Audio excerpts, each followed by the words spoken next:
Uvalde Radio. We live, work, and play here. It's Uvalde Radio. It's Robert Miguel here with you, checking in this fine afternoon, getting ready for a big show tonight. Our Uvalde Radio live stream concert series continues with a gentleman out of Castroville, Texas, Mr. Weston Ripps. And as luck would have it, I've got Weston on the phone right now. Hey, what's up? Hey, thank you. Welcome to the big program. We're excited about your show tonight on our live stream. And Weston, now we spoke, I guess it was last fall. You were getting ready to do a gig over at the Graf 7A Ranch. Yes, sir, yeah. And we got to know you a little bit, you know. So I've kind of done the interview, so I know what's up. But for those who are tuning in for the first time who don't really know much about you, give us the quick bio, give us your background on what you do musically there in Castroville. Such a loaded question. Right. No, locally I do a lot of stuff. I do anything from lessons to performing and stuff like that. I've tried to make myself the music guy for my hometown, and I think I've slowly achieved that, I think, up to now. So it's great. I've been trying to build a buzz. I've got a new EP coming out, so I write my own songs, produce them, record them, and go out and perform them.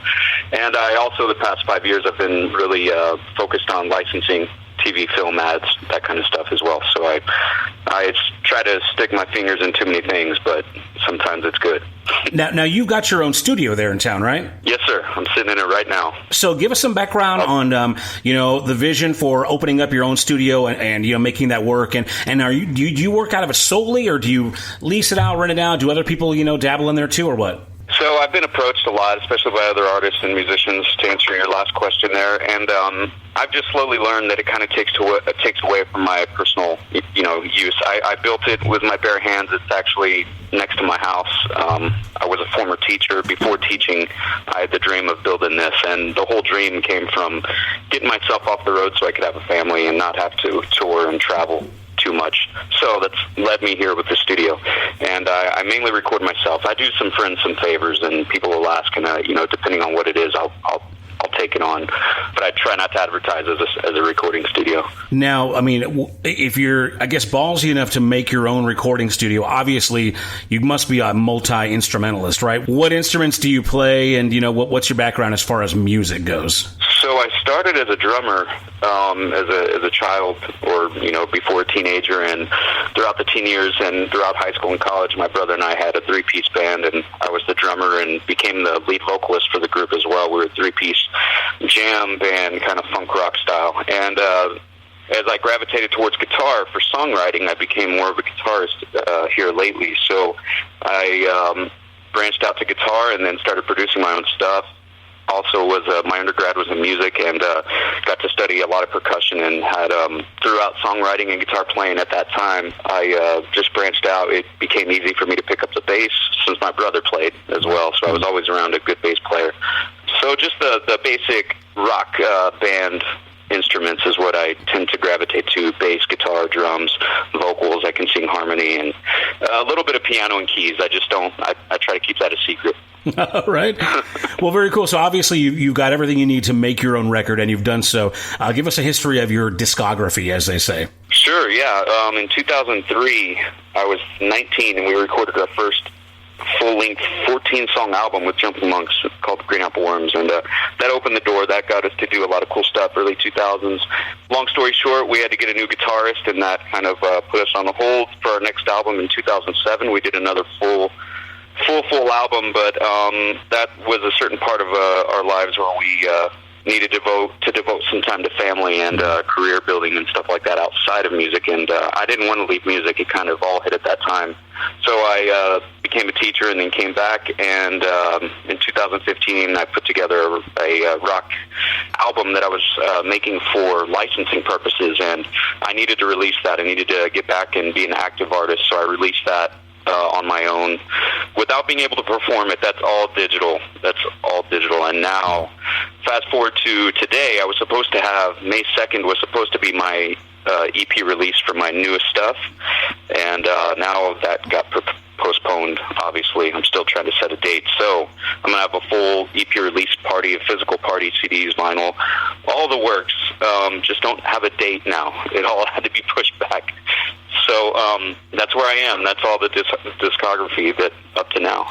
Well, again, we're talking to Weston Ripps. He's got a big live show coming for us tonight. Uvalde Radio Facebook page.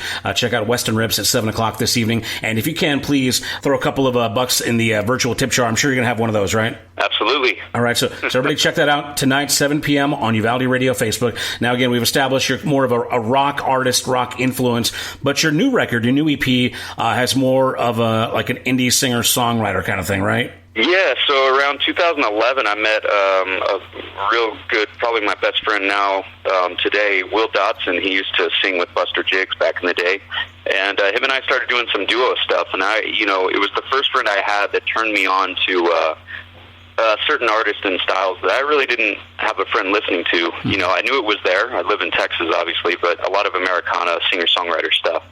And I fell in love with it and it influenced me the past decade now and has been seeping its way into my work.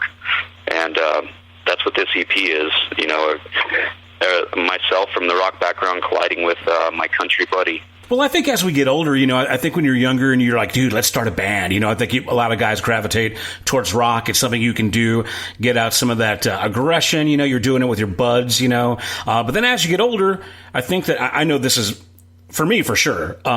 Even though I never, again, like you said, raised in Texas, know about country, just didn't resonate with me in my younger years. But as I've gotten older, the subject matter and the style, just actually something I gravitated towards, just part of getting older. Do you think that might be part of it? That's exactly. I was so into drums, and the country stuff in the 90s didn't appeal to me on drums, and the 90s rock did. So it was a no-brainer for me to jam out drums to that. But I grew up listening to country, just didn't really play it until probably my 20s.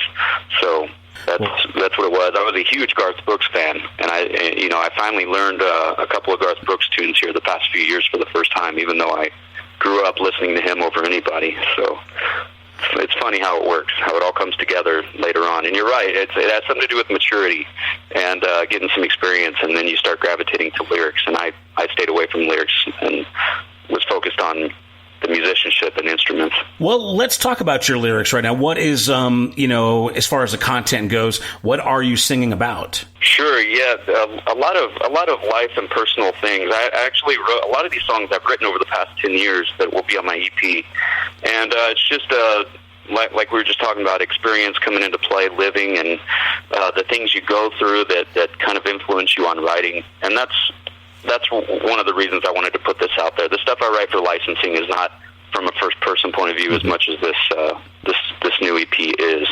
and so that's what this EP will be. A lot of my new stuff is about family, life, love, losing people, the real stuff. Well, now, the album is called, is it 2020? I know you got the XX in there. It is. Okay. Yes, people ask me. It is 2020.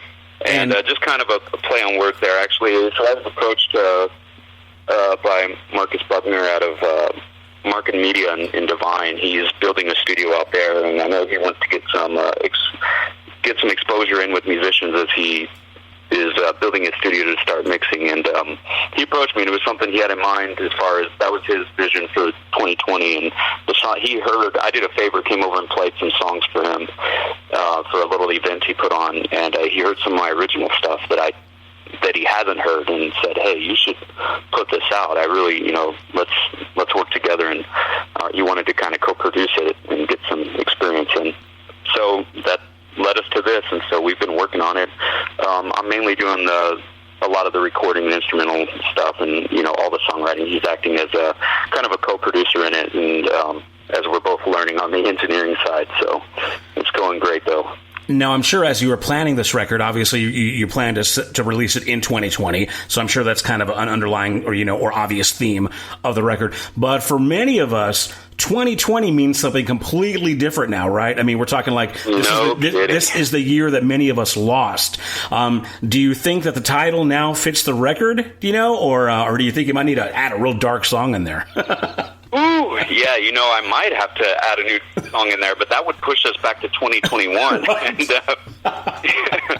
And that's the trick. The physical party would play a big, important role. I was going to have a full band out and perform the songs, and then, a bunch of covers, and just have a big old party out here in Castroville. And this pushed it back, and I really want to do the physical party. And without it, it would be the same thing I did last time with my rock. The latest rock album I put out with licensing stuff for licensing. So I really want to get it rescheduled, and timing in a small town is so important. Yeah. Finding that May 2nd date took me forever because there's too many other events going on, other people. It's really hard in a small town, and so I planned it perfectly, and then this happened. So no, anyway. Absolutely. If somebody gets married, then boom, that can affect. Yeah, it's nuts. Oh yeah, football games. Yeah, exactly. Oh yeah, don't even try booking it on a Friday night or a football game, right? That's No crazy. way. Well, again, we're talking to Weston Ripps. Don't miss the live stream concert tonight, 7 p.m. on the Uvalde Radio Facebook page. Now, Weston, we've dabbled in a little bit that COVID-19 obviously is pushing back your thing. Now, you sound like a bit of a studio rat to me. How has this pandemic affected you? Is it just giving you more time to focus in and stay in that studio, or is it trying? It hasn't. My personal life, it hasn't changed much. I mean, my wife and I have 3 boys, and they're all very close in age, so our hands are full. And luckily, my wife has been able to work from home, and I am. The trick is that we don't have a babysitter anymore, so my studio time is a lot smaller. So I do have less time in the studio unless I'm staying up those late nights. But I've learned when we had tiny babies that was a really hard thing to do. I did it, and it worked, and that's when I got most of my work done. But man, it is hard. So I am losing some studio time right now because I'm watching my kids more during the day. Now, has that been kind of cool though, just to kind of get a little tighter and more intimate with family, or are they just driving you nuts? Well, yeah, I'd like to say that it is great, and I spend a lot of time with my kids before this happened, so spending more time, I guess you can say, it drives me nuts a little bit, if I have to be honest, but only because I normally, I live and work from home, so I normally see them all the time, so, any extra minute is a blessing, so it's all good. All right, thanks for an honest answer. Again, we're talking to Weston Ripps. Don't miss him tonight, 7 p.m., Uvalde Radio live stream concert. Now, once you get kicking, once the world we flip that switch and we're back running, where can people kind of see you gigging? Do you have any normal spots you might play in, or what is the live show generally for Weston Ripps? Right now, I would say if they get me on the bill at St. Louis Day in Castroville, I'm usually playing either the Sunday or Saturday. We're negotiating that right now, but usually around Castroville right now, where we're at. I have nothing booked. Everything's been canceled, postponed. I'm kind of nervous to book stuff as well. So I do have things, private parties booked way out. So we'll see how everything goes. But I kind of wanted to wait till close to June before I really start booking anything, but they can definitely find me around town. Well, we're really grateful and thankful that you're doing this show for us tonight. Again, 7 p.m. on the Uvalde Radio Facebook page. Let's go ahead and get your latest single out. It's called I Hope That's All Right. And give us a quick background on this. I know we played it before on the air, but just give us the quick on what the latest track is about. Sure. This one, I literally wrote the song and recorded it and produced it and everything in about 3 weeks. Wow. From nothing to something. So this was one of the newer songs that will be in the EP as far as writing goes. And I really wanted it's really a reflection of right now with a family, having kids, and just needing to get away with the wife because we work a lot and we don't get to see each other away from our kids. We have them all the time. We toss them back and forth. So just one of those things, we just need to go get away kind of songs. Right on. And right. It's actually one of my favorite on the EP so far. There's a couple coming out that will be rivals to it for sure. So. Now, as we get into it, tell everybody where we can find you online. I'm sure you just look for Weston Ripps Music, or is there an official website? What you got? Yeah, either one, westonripps.com or westonrippsmusic.com. Facebook.com/Weston Ripps. You'll find me. Just type my name in. Thanks again for checking in, and we'll play that record right now. Again, it's called Hope That's All Right. Brand new, or at least the latest, by Weston Ripps. Look for his new album, 2020, coming out soon sometime.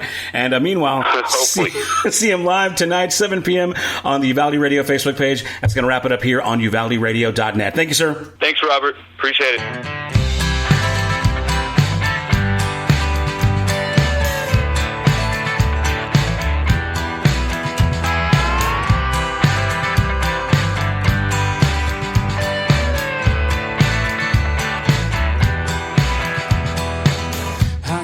Tired of all the things in the way. Why is it so hard to enjoy the little things? Craziness was not part of the plan. Diagnosed when our love first began. The 3 kids, our hands are full, and Lord knows we're thankful, but we need some time alone to take it all in. Baby, let's go take a drive. All I need is you by my side. One hand on the wheel, one on your thigh. Don't know where we're going, hope that's alright. That's alright.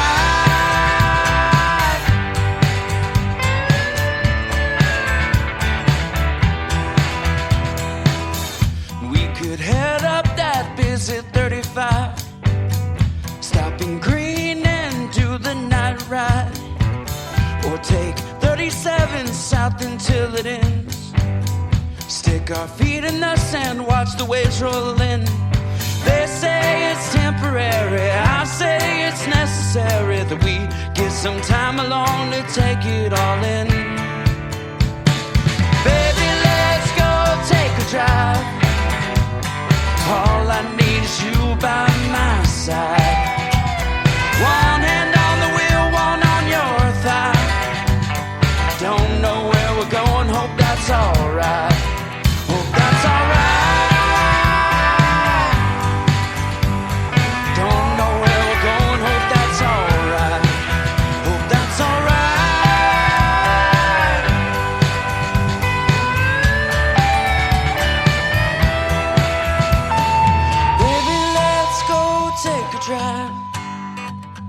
All I need is you by my side. One hand on the wheel, one on your thigh. Don't know where we're going, hope that's alright. Baby, let's go take a drive. All I need is you by my side. One hand on the wheel, one on your thigh.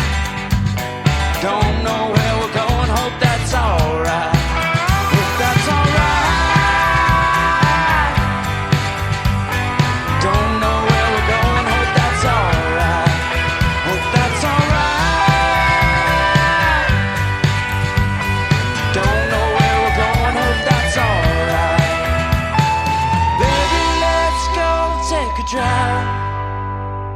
All I need is you by my side.